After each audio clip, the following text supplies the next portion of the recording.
Beshariq tumani tug'ruqxonasida ham juda yaxshi doktorlar ishlaydi ekan. Korrupsiya degan narsa umuman yo'q ekan. Doktorlar umuman pul olmaganidan yuzidan nur yog'lar ekan. Otasiga rahmat. Shu tug'ruqxonada ko'p eshitganlar doktorlardan rozi bo'lib chiqib ketgan. Ortiqcha dori ham aytmaydi. Siz kiraverishga rozi bo'lgan ekan. Biz korrupsiyaga qarshimiz deb. Rostdan qarshi ekan. Juda halol doktorlar ishlaydi ekan bitta.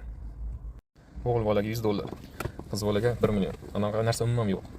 Bunday gapni umuman eshitmaysiz. Shu doktorlar otasiga rahmat. Zo'r tarbiya bergan ekan. Dorini ham kerak-kerakini aytadi. Kerak emas dorini aytmaydi. Ular rostdan xalqni o'ylaydigan. Shu tug'ruqxonadan rozi bo'lib chiqib ketganlar, like bosib kommentariy yozib qo'yamiz. Shu doktorlar o'zlari ko'rib xalqimizga juda foydasi ekanini bilsin. O'zi kommentariy ham to'lib ketsa kerak yaxshi gaplarga. Bu tug'ruqxonaning doktorlari farzandlarini ham halol katta qilyapti. Halol pul topib peshona teri bilan ishlab katta qilyapti. Farzandlari ham katta bo'lsa, yaxshi odam bo'lsa kerak. Beshariq tug'ruqxonasida ham o'zgarish katta, korrupsiya degan narsa umuman yo'q ekan. Hamshiralarda ham xizmat ko'rsatish sifati juda zo'r ekan. Gap yo'q. Hamma otasiga rahmat deb chiqib ketgan shu tug'ruqxonadan. Ammo kiraverishga yozib qo'yganiga tan berdim. Biz korrupsiyaga qarshimiz. Rostdan qarshi insonlar ishlaydigan yerda tug'ruqxonada. Insof kirib qolar.